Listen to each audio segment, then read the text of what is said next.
Everyone, this is Nicole Testa Boston. I'm the director at FIATech, and the deputy director at FIATech, and I want to welcome all of you to our what we were just discussing, our 6th annual Toys for Techies, presented by Santa Raybuck. Many of you, all of you probably know Fran. He has been around FIATech and worked on many of our projects and technology and mind mapping and research and all sorts of good stuff, but nothing's more fun than the hour we get to spend this time of year looking at what are the new toys and tools and neat things for all of the techies out there. So without further ado, I want to turn this over to Fran to tell us about the season's best.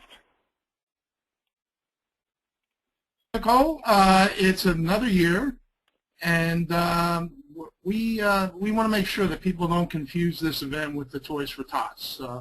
We like to collect toys, but you know, help out that effort too. There is no need to shop till you drop if you tune into this, because we'll give you some of the top tech toys that are available, and we're also going to take a peek at the future a bit and talk about some things that you might not be able to get for Christmas, but you want to have on your shopping list for early next year.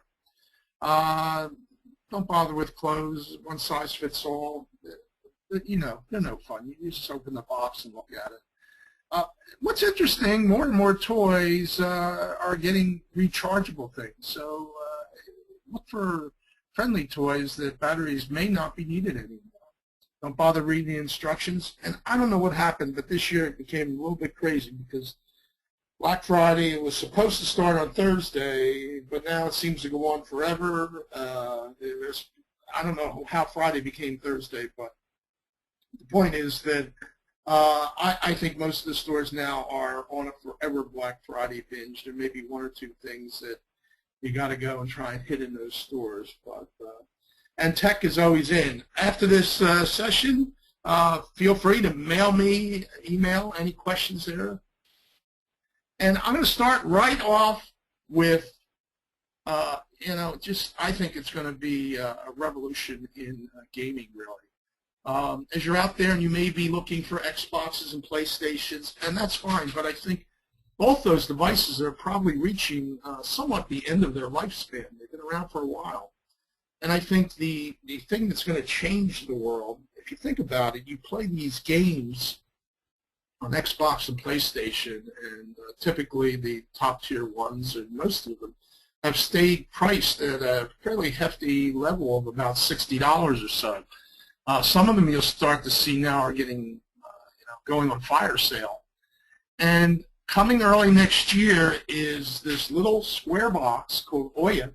It's an Android box, and it will have a game controller, and it will connect up to your TV. It will also be $99. And the most interesting thing is it's going to change the way we buy games. The same way we buy games on our handhelds for 99 cents or a couple bucks. Why do I have to pay $60 for a game that, well, might have some lasting value if it's the latest in the Halo series, but many of the others generally don't make it. And I think you're going to see some great things happening for this device. We've seen sort of a revolution in the app market with games. In fact, if somebody can tell me, you know, how, you know, in the app market, the Angry Birds can manage to sell more merchandise and things outside of the app itself, I think you can get anything with Angry Birds on now. Sneakers, shoes, toys, balloons, everything has an Angry Birds version. So anyway, I have the link there. You can pre-order this device now. And even though it's targeted, obviously, at the game market, I think it might have some interesting effects going forward in other markets, too, even in ours. Because if you're writing applications for Android, adapting them for this box, I think, will be quite easy. This is one of my cool toys that I actually got earlier this year. And it's useful mainly, the market that it was targeted at was related to doing video recording for teachers. If you've ever seen me teach or present, you'll see that it's pretty hard to get me to stand still in one spot. And if you had somebody trying to record that, well, this device helps. It actually takes and allows you to put your iPhone or your iPod Touch in the device, and then if you look at the man, he's wearing this little sort of necklace thing. It's a tracker, and it uses RFID to track where I walk, and that swivel platform with your phone will swivel and follow you. You can start the recording by pushing a button on the device, and not only that, but one of the things you can't easily do when you're recording with a phone is get the voice when somebody is far away. So this actually will allow you to record the voice, and it transmits the voice over the air back over to the phone and records it. Great little device. I think it's about $179 now. And we even talked about using it to create panoramas or dynamic inspections on the site, where you can place this in the middle of a particular room and walk around, and it would follow you and point to things that need to be fixed and explain them. So it's an interesting dynamic tool. TVs are getting smarter. I think Samsung sort of copyrighted and has a capture on the concept of smart TVs. They're certainly not the only one doing it, but that phrase. And what is a smart TV? It's basically an internet TV. And there have been boxes around for a while that have allowed you to do this, but as you're shopping for TVs, I think this is the one thing you want to really start to look at. And I think you'll start to see these devices become, for development aspects, what they're often calling now the third screen of development. So by putting intelligence in there and making it an internet-enabled device, it's really interesting. The other thing that Samsung is doing is creating smart interaction. And in the smart interaction, they're putting Siri-type capabilities in, facial recognition. So it won't be long before you'll be able to do gestures to change channels. You won't have to worry about losing the controller. When you sit down in front of the TV, if it gets a snapshot of your face, it will be able to switch to your premium list of channels if you get there before your wife does. Otherwise, it may recognize her and switch over to her preferred devices. But TVs are getting smarter, but one of the things that we've always seen is there have been several devices, and in the past, I'd always recommended the Roku box, and it's a good box. In fact, they're getting even cheaper this year. And Roku has actually came out with a projector that includes the internet capability. But I think one of the top ones, if you're out there looking, is Boxy. Apple is too proprietary. Western Digital is pretty vanilla-like. Netgear is a new player in the market. And of course, Google has entered the smart TV market, but really hasn't found many partners. Originally with Logitech, and now they seem like they're partnering with Sony. But some of the things to look for in these add-on boxes, which allows you to take an ordinary TV and make it smart, is the ability to do free broadcast TV. There are now apps. Angry Birds happens to find its way onto many of these little boxes. Not all these devices, by the way, have all these features. File support, so you can search and browse and look for files and store pictures and images. A built-in web browser with keyboards, the ability to search through your media for keywords. Add Dolby surround sound, multiple USB ports, some, like the Boxy, has as many as 3. An SD card slot. And this is nice to pop it out of your camera and pop it directly into the box itself and be able to show it on the TV. The QWERTY remote, which is a keyboard remote. There are also iPad apps, and I think you're going to start to see with this three-screen world, 3-screen referring to traditional desktop, mobile, and now the TV. But you're going to start to see more and more interaction between two devices, not unlike what the Wii U has done, create a special device that works with the Wii device. Well, you start to see that with televisions, your iPhones, your iPads, your Android devices, and Windows. They'll all start to become sort of companion devices to interact with your TV. The really interesting thing to watch, and you probably may not have heard of this, but you'll see probably more news of it as we turn the year, and this will be announced with much fanfare at CES in January, is what's called ultraviolet. If you're like me, you probably have a hodgepodge collections of DVDs and Blu-rays and some things you've loaded it onto your iPhone or iPad or Android. And oftentimes the copy of whatever you want to watch is on the wrong place at the wrong time.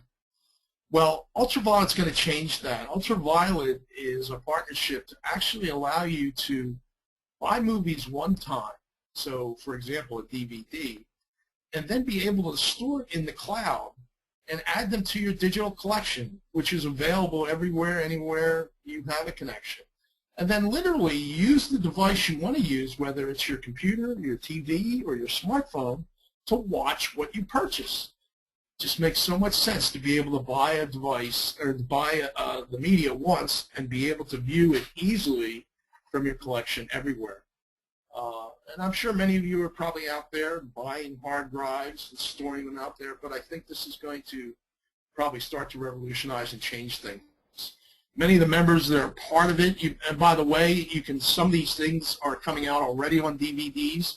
You want to look for that little logo at the top, that UV logo on the device. That means that that will be able to be uploaded. You have many players already backing this standard, including software companies like Adobe and Microsoft and others. You're also seeing it being heavily supported by the telecommunication companies, which is interesting. Who isn't on the list, interestingly enough, at least now, is companies like Netflix and others that sort of have a fairly well-established market. But I think it's really going to begin to challenge, and that will force even a Netflix to potentially begin to change. Again, it won't allow you to buy all your movies, but it's really meant as a cloud. But I can see very easily that as you're watching your stuff from one of these supported vendors, that including everybody such as Walmart, that you'll be able to buy it in the cloud quite easily and make the purchase. NFC, which is near-field communications and using RFID for close contact. Samsung really was wasn't first in actually using NFC. Nokia was probably the bigger champion years ago. But Samsung is the first to really make it a serious effort at promoting it, including it in their devices. The Galaxy S3 currently has it. I walk through the airports now, and I'm seeing many posters from Samsung where you can take your phone and go up and tap it against the picture and download various things, whether it's a video or a song or whatever. And I think that type of transfer, that type of information is going to slowly become more and more important. Apple, I'm sorry to say, sort of missed the mark, and I thought with their recent release they would include NFC. They do have the ability to sort of store coupons and things like that, and passport type stuff. But Samsung, I think, is jumping out and taking the lead there. They also are selling packets of these tags called Techies that are NFC tags. But what's more interesting is on your devices, on your Samsung devices, you can download an app for that. And you can set an app up so that when you tap this, for instance, it does several things on your phone. It may turn the screen off because you're not going to be using it. It may lower the volume. It may do a variety of things that you can easily program yourself when you tap that tag. So I think we're just at the beginning of an era here, and you'll see more and more of this. In fact, the Samsung phones are working with many of the digital pay systems where you can take your phone out and tap it rather than have to pull out your credit card. In the same vein, over at the comic group, I was there presenting a couple of weeks ago, and we were talking about other RFID things.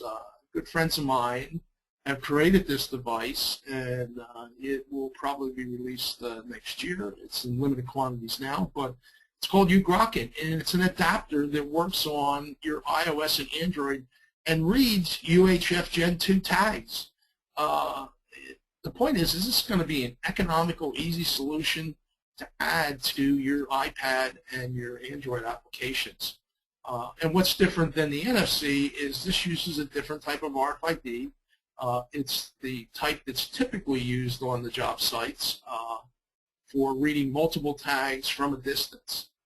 But having a device, and what's interesting, it actually connects in through the audio port. It has an adapter that plugs in there. This is one of the more interesting things I found. I was talking to the author here, Patrick Mayer, and we've all become enamored, I think, with Steve Jobs, his passing, and his biography. And this is somebody who has sort of done a follow-up and talked about what if. But what's interesting about this book by Patrick Moyer is that it's the first book that supposedly is both NFC and 2D barcode enabled. So as you read pages, you can actually scan the 2D barcode with your camera phone, and up will come more information, either video clips of a clip of Steve Jobs himself talking. It also has an NFC tag on the front, so if you have a Samsung phone or another device that has the ability to read NFC, and you tap that, it will then come up and display a short video and explanation of what the book is about. It's actually two books in one, because as you flip it over, the first part of the front of the book is all about Steve Jobs and what he would be doing or thinking in the world of mobile. And then the other side is a whole collection of apps that the author thinks are pretty important. It's a light read. It's not very heavy in technical content or anything. It's a good coffee table book, and it really is interactive. It's a great way to show people the ability of taking plain, I guess, first-generation paper media and making it digitally enabled. So this is probably one of the best examples I found of actually combining the capabilities of digitally enabling the traditional media world. And one of my other favorite books this year was the book called Curation Nation. Now, if you haven't heard the word curation, it's really related to the whole social media world, where people are creating lots of information by really just collecting thoughts and commenting and expanding upon other things that people are saying or doing or talking.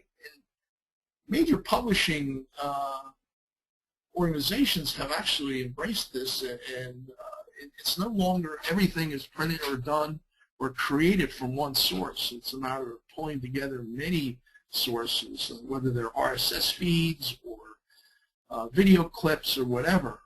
There's lots of tools for this. In fact, there's a whole course developed on this concept of how to create the end-to-end capture of information and presentation and doing the concept of curation. Curation comes obviously from the concept and the idea of sort of like a museum where a curator collects lots of things and then displays, presents them, and creates a story. And it's not new. In the digital era, I had a hard time feeling how anybody could sort of make a living out of that, but the authors make a great case for talking about the original founder of Reader's Digest. Reader's Digest is the paper-based version of curating information. It was really a collection of short stories and jokes and information that was created originally from a service person that was collecting pictures and digitally, almost in analog fashion, producing them. And then, of course, the Reader's Digest, which is still around today. And I've noticed, I guess, as the population that grew up with that is aging, they now have a large version of the Reader's Digest for making it easier for people to read. As you know, our eyes are getting a little bit worse.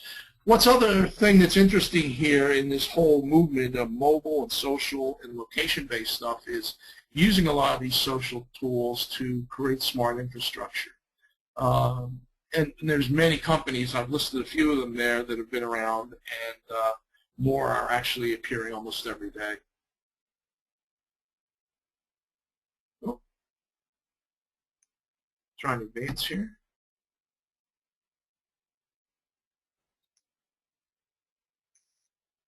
There we go. The other thing I have here is talk about Connect. Connect is a device that I've seen many. In fact, if you go on LinkedIn, I sponsor a group, Connect, that has some discussion on various things. But Kinect isn't the only device that came out. ASUS also had several other devices, and comparison of those features and all are actually on the site. But all of those things, I think, are going to quickly go out as we move to gesture-based things, and a company called Leap Motion comes out with a device that's a little smaller than an iPod or iPhone, sits in front of your device and connects with it and allows you to do multiple gestures and interact with your screen. You really need to go to the site to see it. The accuracy is unbelievable, way beyond what the Kinect has. And I think at the price point, which you're talking about $70 for this device, to be able to kinetically, if you leave me use that term, enable almost any device, whether it's a small, large screen that you have that may not be a touch screen, but is digitally enabled, or your laptop where you're trying to demonstrate things. This Leap Motion is destined to be really revolutionary. It's not quite available yet, but you do want to go to the site there and sign up and be an early advisor. By the way, a lot of these sites and a lot of these things I've found via this year through Kickstart and many other startups that are announcing these interesting interfaces. One of the top toys this year, believe it or not, making a comeback, is the Furby. I mentioned them last year, and the Furby is coming out again in multiple covers and colors. It's now much more intelligent, and in fact, if you go to find this, this is one of the hot toys and very hard to get. Apparently, they're selling like hotcakes, or selling like Furbies. The interesting thing was the older generation ones became real hacker toys, as people would skin them, as they say, and take the covers off and get to the insides. So if nothing else, I think certainly the kids will enjoy something like this, but even after they're done playing with it, it becomes something to explore and take apart and see what's inside. For handheld devices and apps that, if you're looking to go beyond the app and have new digital interactions, last year I talked about App Gear and the Disney car that you can actually put on your iPad and drive around. I think the company WowWee, which I've talked about many years, has a whole selection of stuff, and they call it App Gear. This is available in a variety of places now. If it's not in your toy store, I think it's in Toys R Us now. But I actually found them inside of a Verizon store. So they're becoming popular, and for under $10 you can get these apps that have these little collectible creatures and then interact with the app on top of the screen of the device. So you lay your iPad down and you move this character around, and the way it recognizes is it's coded on the bottom. There are also virtual guns that create sort of an augmented reality that you put your cell phone in front, and then it will overlay the application in front of the current screen and in front of what it's seeing ahead of it. So a lot of the stuff available under App Gear, they have alien invasions. Really interesting examples for using augmented reality and all. This is available for Android only, but it's really like a game controller that you put your phone in, and there are games now, and you have multiple buttons, because sometimes you don't want to be smearing your fingers around on the device. But I found this interesting just because it's coming out in the point that I found that it was currently for Android only was surprising, because usually you get these things coming out because of the sheer volume of the market on the iPhone. Devices like this typically coming out for Apple. So I think it may be a sign too of things changing a bit in the marketplace on phones. I talked about this also over in the UK. It's the GoPano. Panoramas have been very popular. Bentley has been doing them, and Autodesk, and everybody's sort of creating them out of their drawings. But capturing a 360 degree has been sort of a stitching effort. In fact, the latest version of Android, Google has added their Stereo, which is a 360 capture capable device. But what's interesting is this device snaps onto your iPhone. It only works on the 4 and the 4S. And will create a 360-degree panorama that includes video. So it's like multiple dimensions. As you look left or right, you'll see what was happening over a period of time. You'll see a video play in that direction.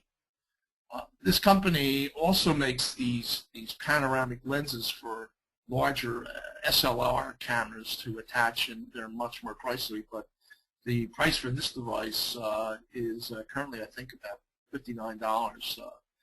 And I would expect to see a lot of these types of capabilities become more and more commonly built in or added as adapters, because you're seeing the things that are being attached into Google Maps become more immersive, more panoramic.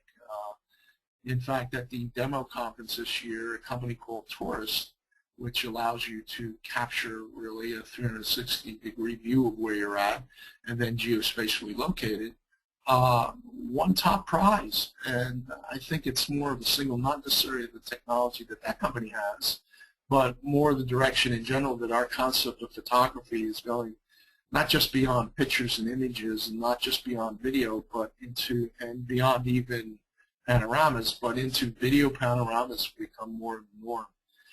The other interesting thing, too, is these things are becoming interactive. So as you turn and look, they become like a browser, and you can touch a certain point and then have information come up or linked from that point. Everybody, anytime you start talking about 3D and augmented reality and panoramas, they all sort of get mashed together, and people don't quite understand.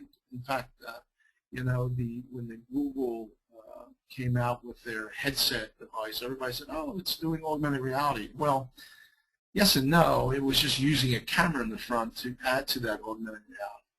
But I found that one of the best augmented reality applications that's available on Apple and Android is a company called Arissimo. Now, this company is deeply buried inside a company called Autonomy, and Autonomy was purchased by HP last year, and it's probably one of their most interesting products.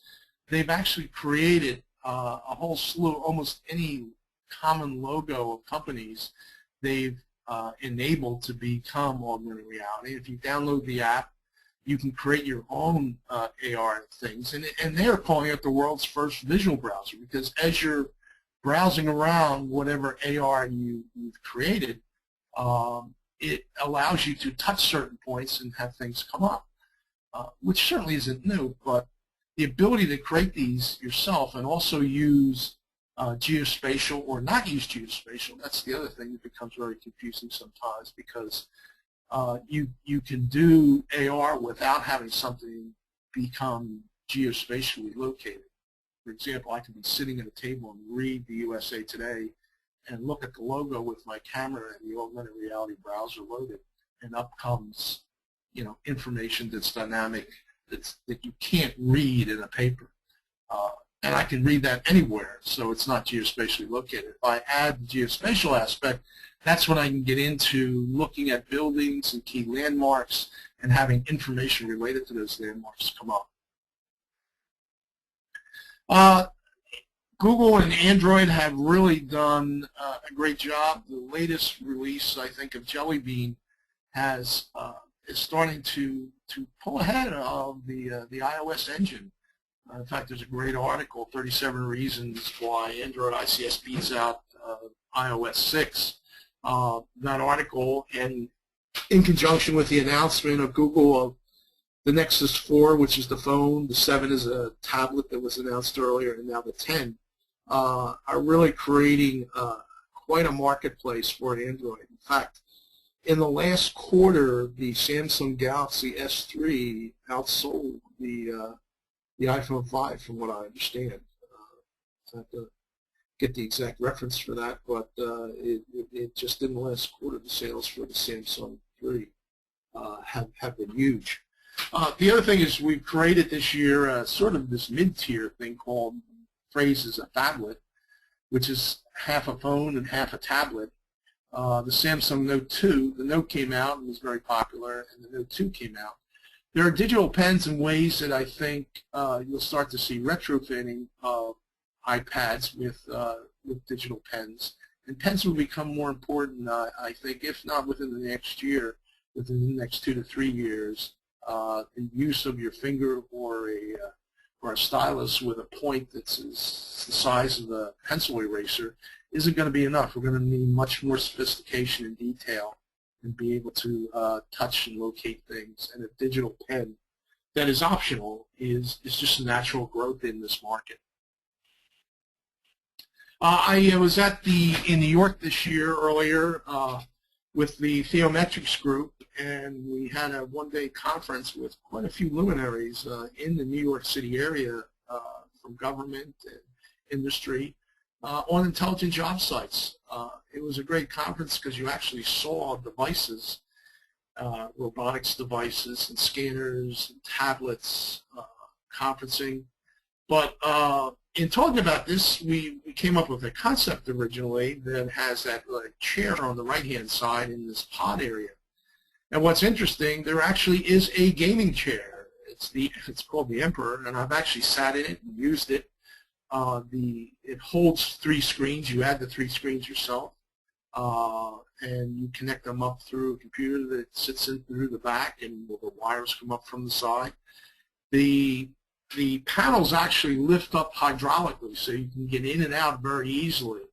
And although it's meant as a gaming chair, I see it as sort of a great immersive environment that could become popular for demonstrations of interactions for everything is hot now in the 3D space for looking at images of construction.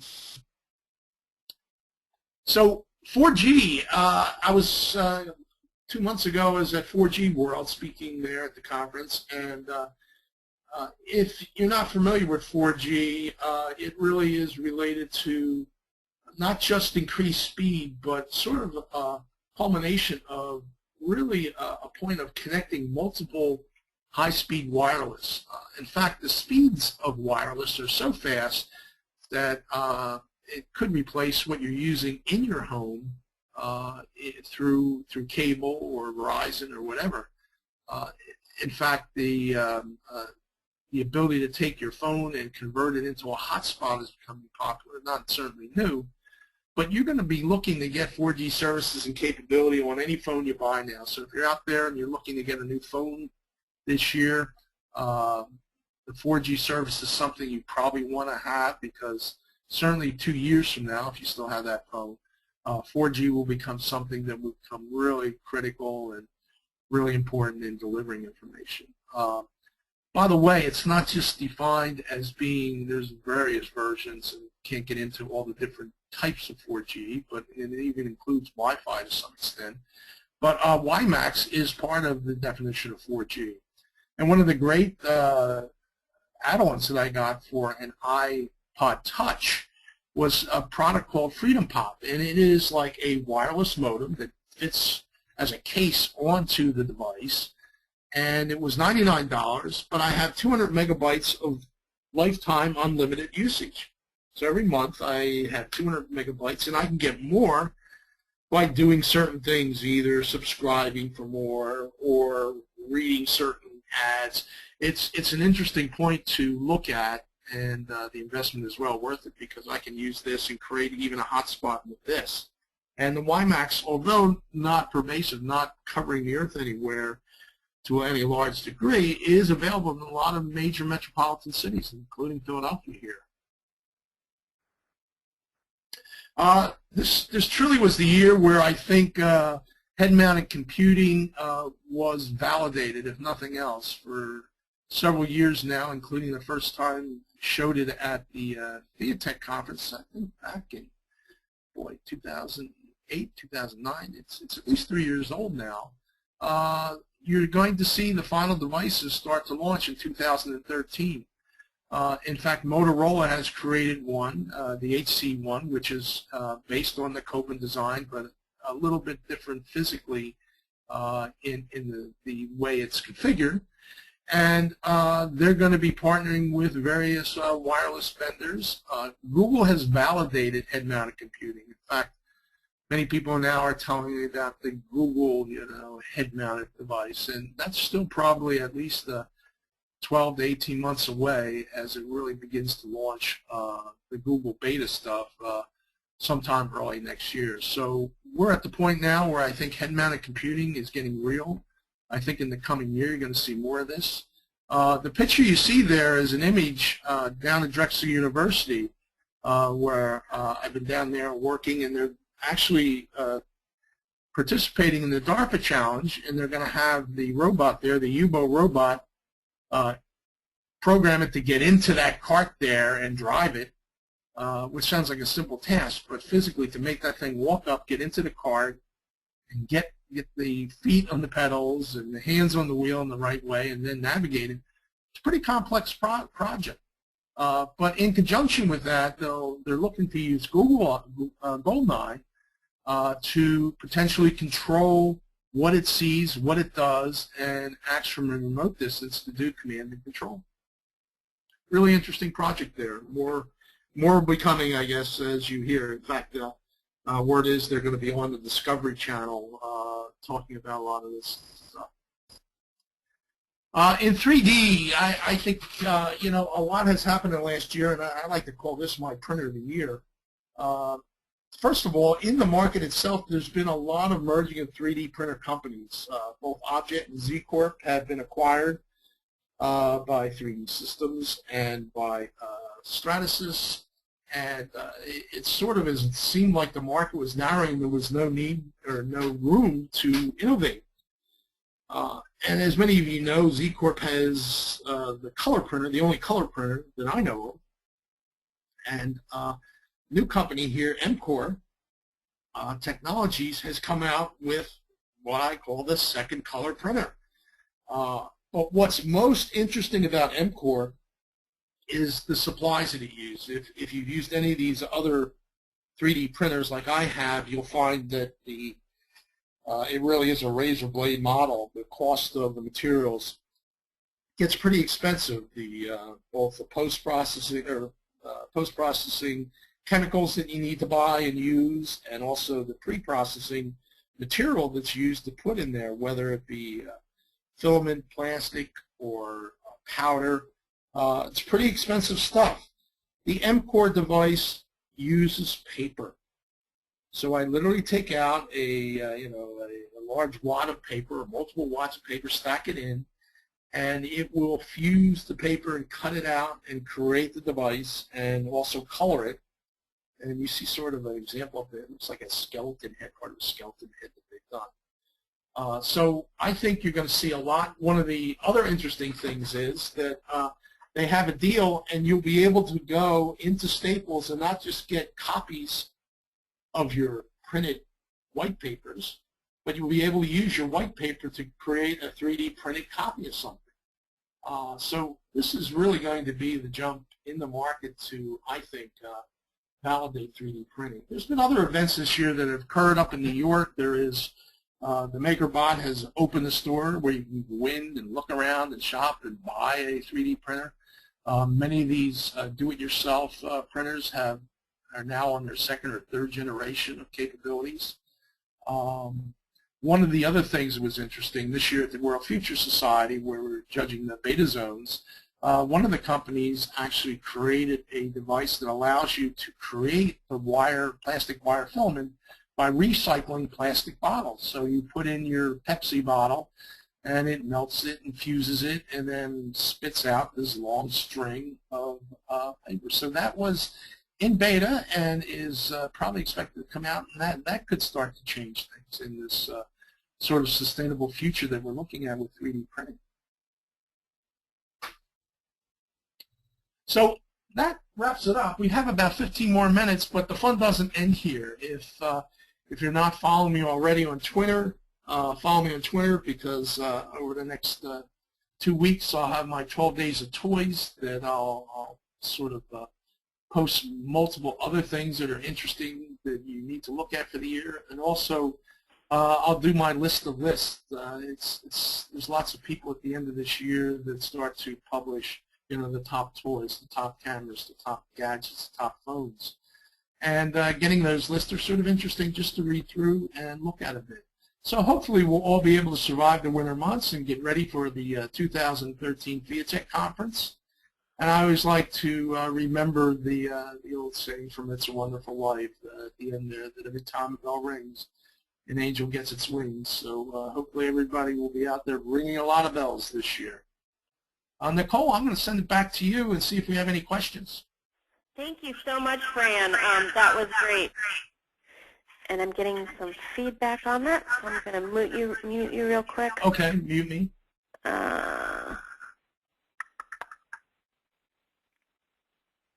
There we go.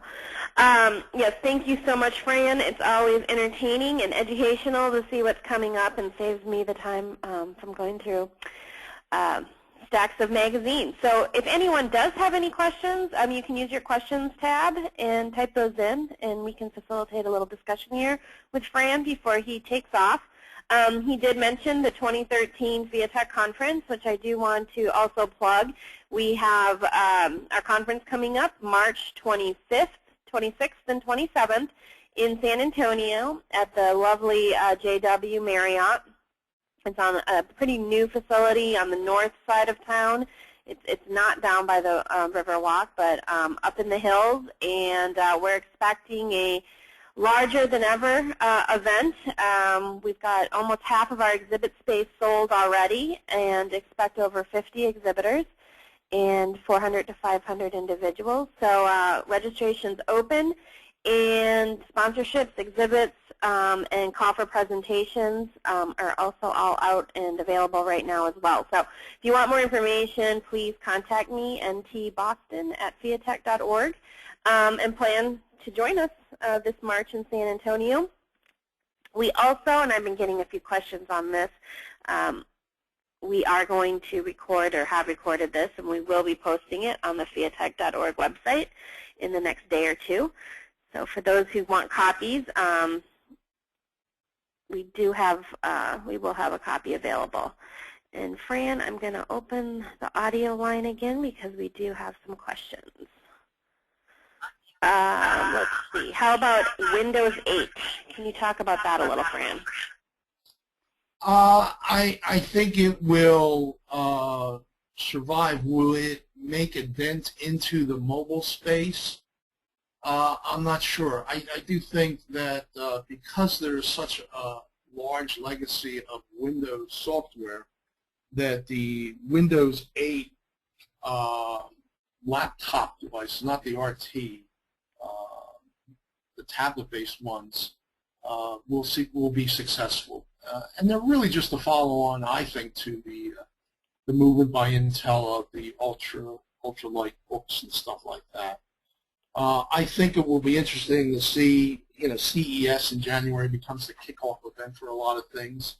Microsoft has a lot invested in the Windows 8, but it's not their only thing that's at risk. I mean, their Office product is at risk just because of everything moving into the cloud, even though they have cloud products. But Microsoft is a strong, resilient company. I think, we'll see. I think their interface is certainly, their tiled interface is a forward movement that Apple, believe it or not, will have to in some way match or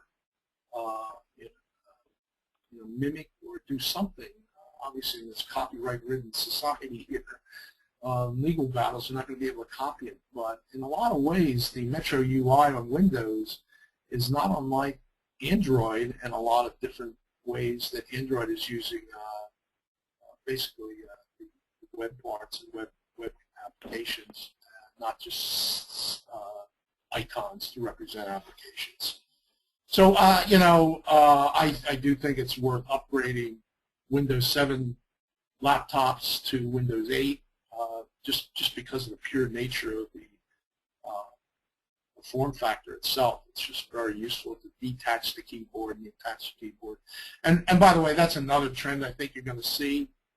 If nothing else, Windows will directly or indirectly affect this. Tablets, iPhones, iPads, as you get into the 10-inch and 7-inch ones, more and more people will want to buy cases that have the keyboards that fold up and carry. And I think you'll start to see the detachable keyboard concept become a very common thing for all devices, including Apple. I would be surprised if they create a keyboard case. What else you got, Nicole? Well, I've got some folks who aren't on Twitter and want to know how they can reach you. Oh, well, my email was in the front, fraybuck@att.net.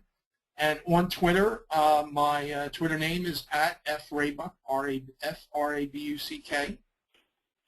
And I will be, if you follow me on LinkedIn, I typically do my social media in one place, and it automatically updates Facebook and Twitter and LinkedIn. So if you find me anywhere around in that social world, it's not hard to find me. You start to follow me, you'll see a lot of these lists coming up over the next.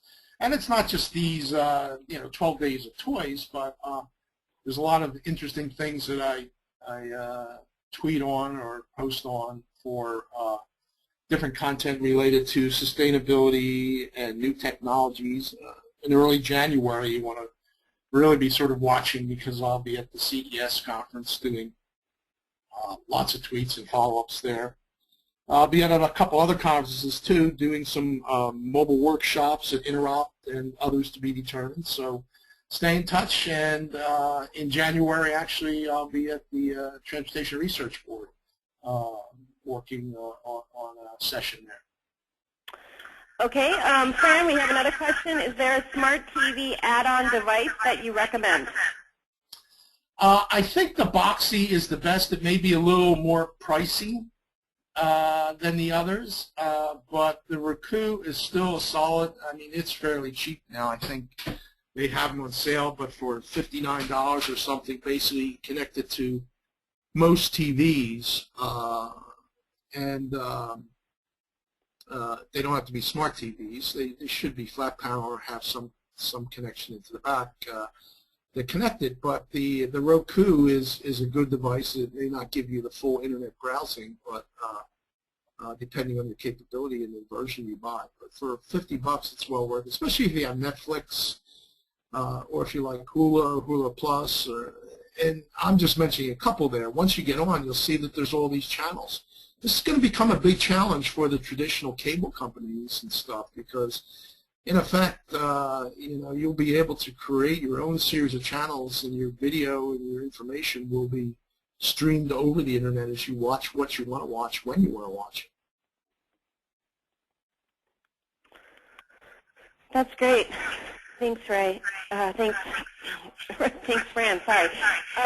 I think that's all the questions we have right now. We have a lot of folks who wanted me to let you know they got a lot of useful information and help them with their shopping this year, for others and for themselves.